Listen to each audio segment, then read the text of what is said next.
ఏం జరుగుతుంది? భయంగా ఉందిరా.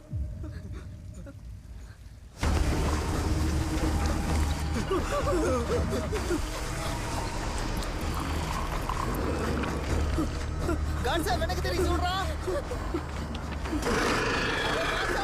వెనక్కి తిరిగి చూడరా. నీ వెనక్కి తిరిగి చూడరా. గాడ్సా చూడు. రోజుంటే ఏం జరుగుతుంది కింగ్ అన్నాడు.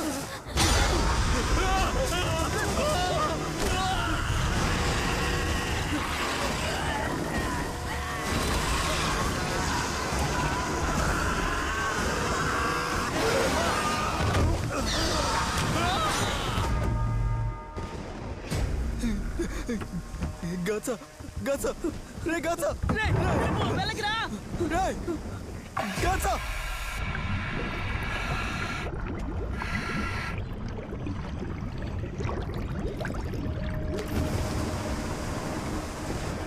గాచా గాచా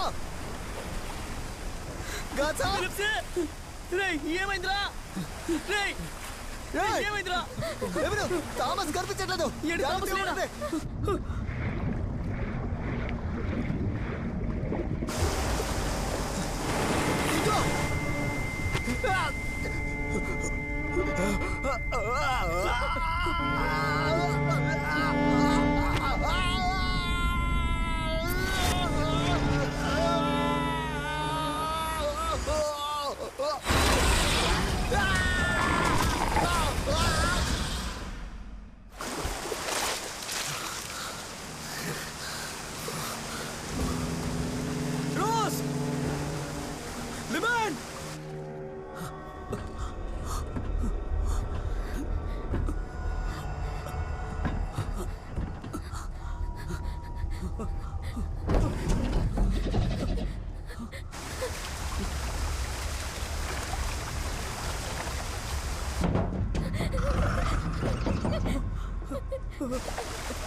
నేను చెప్పేది విను. నీకు తెలియాల్సిన నిజం ఒకటి ఉంది. నీతో పాటు వచ్చిన వాళ్ళ అరుపులు నీకు వినిపిస్తున్నాయా? రోజు ఇక్కడ ఉండి కూడా ఎందుకు ఇలా జరుగుతుందో అర్థం కాలేదా? నీకు ఇప్పుడు నేను నిజం చెప్పే తీరాలరా. నేను చెప్పేది విను.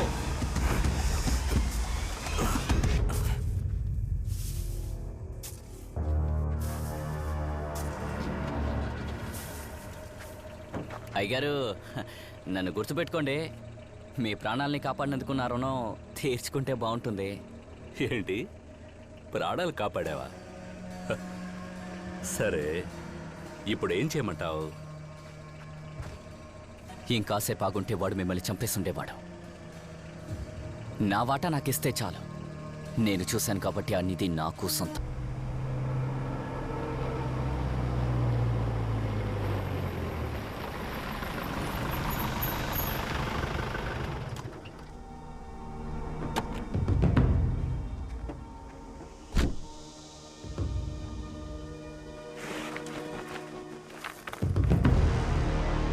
అయ్యా మొత్తం అంతా బంగారం. రే మీరేంటారు ఇక్కడ?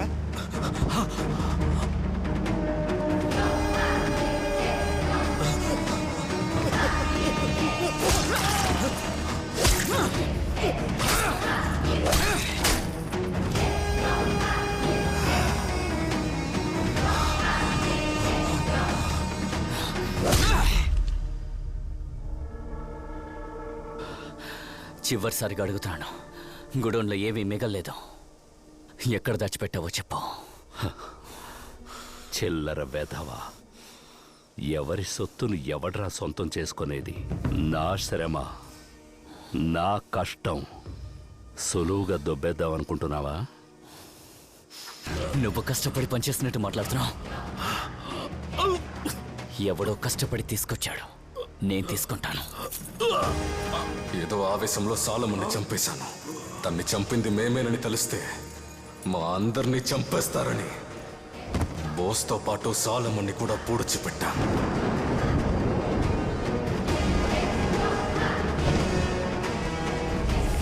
సాలమన్ బంగారం ఆకలి మాకు వెర్రెక్కించింది. మిగిలిన బంగారం కోసం సాలమన్ ఇంటికెళ్ళాను. కుటుంబంలో ప్రతి ఒక్కరిని నరికి చంపేశాను. ఊరిని సాలమన్ ఆత్మ గగ్గోలు పెట్టించింది. ఊరంతటిని గజ గజ వణికించింది. చచ్చినా కానీ మా మీద కోపం చల్లారలేదు. నా మనుషులు ఒక్కొక్కరుగా అతి దారుణంగా చనిపోయారు. అందుకని భయపడి ఊరు వదిలి పారిపోయాను.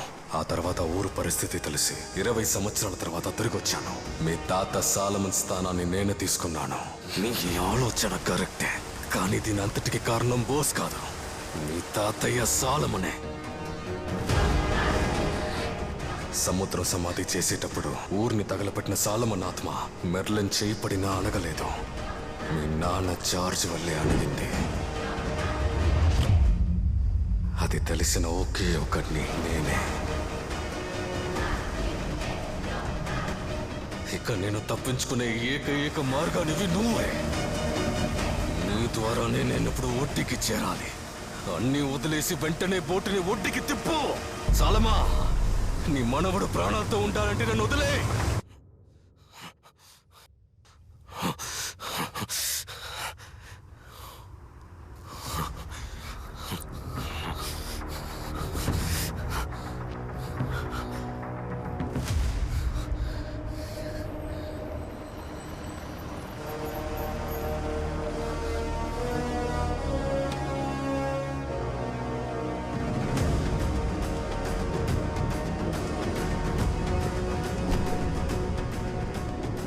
సాలమా, నీ మనవడు ప్రాణాలతో ఉండాలంటే నేను ప్రాణాలతో ఒడ్డుకి చేరాలి.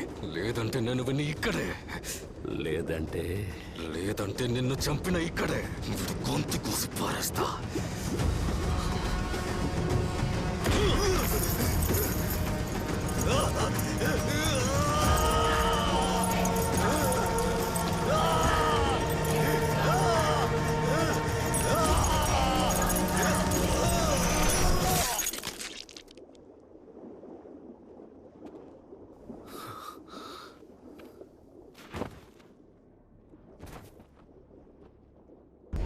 నాకు తెలుసురా, ఏదో ఒకరోజు నువ్వు నన్ను వెతుక్కుంటూ వస్తావని.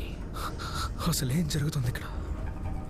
ఈ సముద్రంలోకి వచ్చేవాడికి బలం ఉన్నంత వరకు నేను ఆడుకుంటాను. బలాన్ని కోల్పోయి దయ చూపమని అడిగినప్పుడు వాడు నాకు ఎరవుతాడు. ఇప్పుడు నీ స్నేహితుల పరిస్థితి కూడా అదేరా. ఎరైన నీ స్నేహితుల్ని సులువుగా నేను చంపగలను, కానీ చంపలేదు. ఎందుకో తెలుసా? నీకోసం నిధికి కాపలా కాసే భూతంలాగా ఈ సముద్రాన్ని ఏలుతున్నాను. ఈ సముద్రపు లోతుల్లో ఉన్న మొత్తం బంగారం నీదే. నా రక్తం రా నువ్వు. నువ్వు పెద్దగా ఏం కోరుకుంటావురా? ఒక బోటు?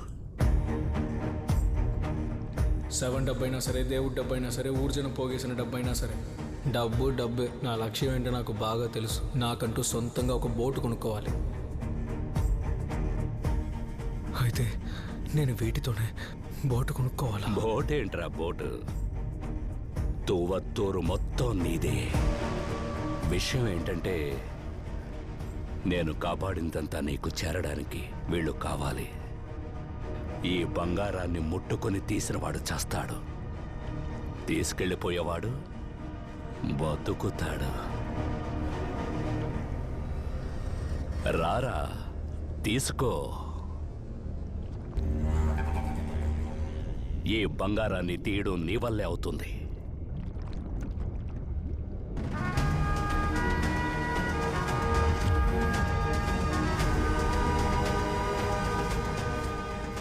నేను మాత్రమే నిన్ను అంతం చేయగలను.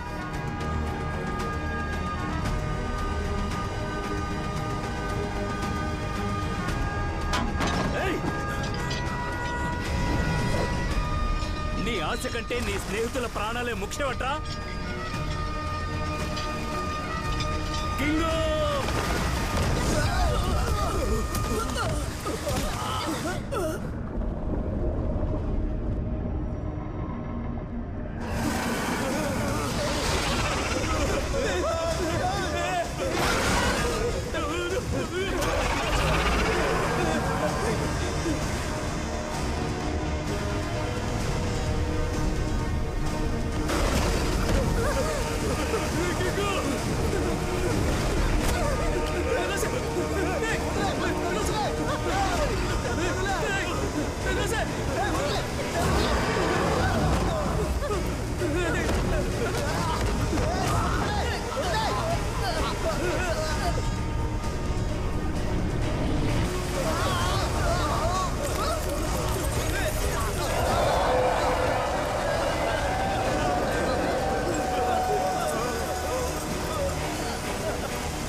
కానీ తలరాత ఇక్కడ జరిగిందంతా ఇక్కడే పాతి పెట్టాలి. వేరే దారి లేదు. నన్ను క్షమించండి బూస్గారు. ఇన్నాళ్ళు జనం నిజమని నమ్ముతున్న ఆ కట్టు కథని అలాగే వదిలేద్దాం. నీతో పాటు నీ బాధ్యతని నేను తీసుకుంటాను. ఈ ఊరిని నువ్వు కోరుకున్నట్టే మారుస్తాను.